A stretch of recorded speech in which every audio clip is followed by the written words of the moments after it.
So continuing with the Python fundamentals recitation, we now have jump statements called break and continue, which are used to, for instance, if you have a loop and you have a certain condition that you've encountered, which as soon as you encounter, you want the loop to terminate, you'd use something like break.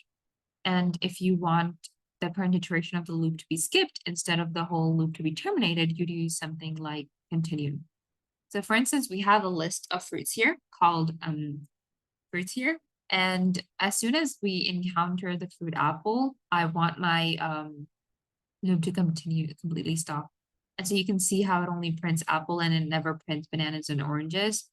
And in this case, you can see how it only skips apple, but it still goes through bananas and oranges. Now going over functions in Python, we have different types of functions. You have built-in functions, you have built-in methods, and you have user-defined functions. So for built-in functions, we were already using them, like we've been using print already. But these functions are already provided as part of Python. And you have built-in methods. So we cover different data types in Python, and each of these data types have like methods that are specifically designed to operate on instances of those data types. So for instance, we have a string here, and you can see how for a string, we have a method called upper, which will convert the string into an uppercase format. And so John is now like an uppercase format, and so on.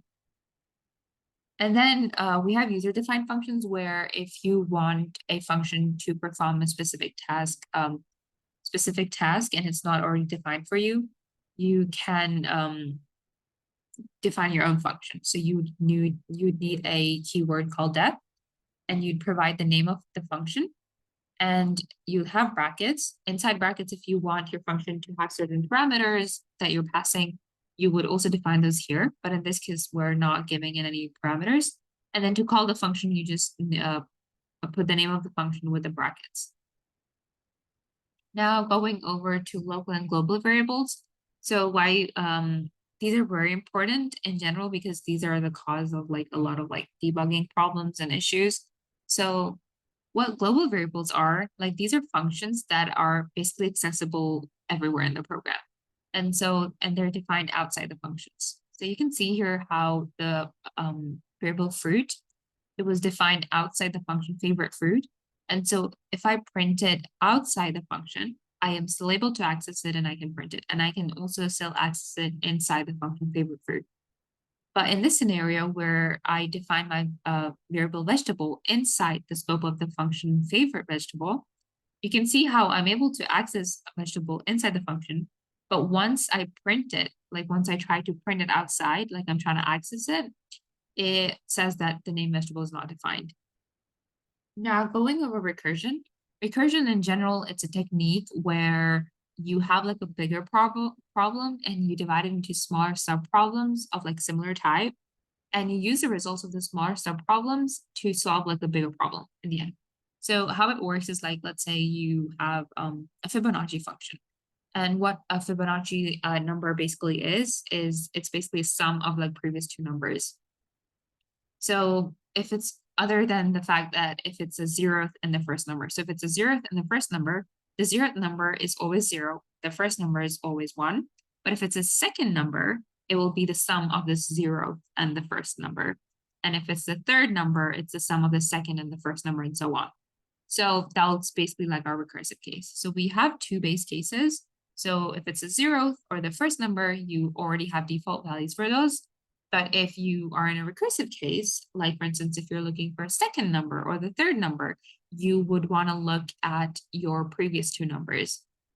So this is our recursive case. And you notice like how I call the function itself, like I'm calling my own self in itself. And yeah. So moving forward, we have some error handling, which is very useful to know. So you can debug your code better. We have errors like syntax error, where there's something wrong with like how the format. So for instance, here we're missing like a bracket. We have indentation error. We have name error. Like here, we define the variable x. We never define y, and we're printing y. So it's saying not y is not defined. We have type errors. We're trying to add a string to an integer. We have index error. Remember, lists are zeroth indexed, so this is like out of range. Even though the length of our list is 3 in this case, the only valid indices are 0, 1, and 2. So it says list index out of range. We have key error where a key of a dictionary does not exist, and I'm trying to call that. And then we have zero division error where I'm trying to divide by 0. We also have not implemented error where the function has still not been implemented, and I'm calling that function without its implementation. So it's going to raise this not implemented error. So in general, like when you encounter errors, you can honestly just copy like the error, like the name of the error if you don't know what it is, and search up on Google, say Python, and it will generally give you an idea of like what possibly might have gone wrong. To get a more in-depth detail of like how you could do debugging, like for homework part twos and all, we have a different recitation on debugging for that. But that's all for Python fundamentals from our side. Thank you so much.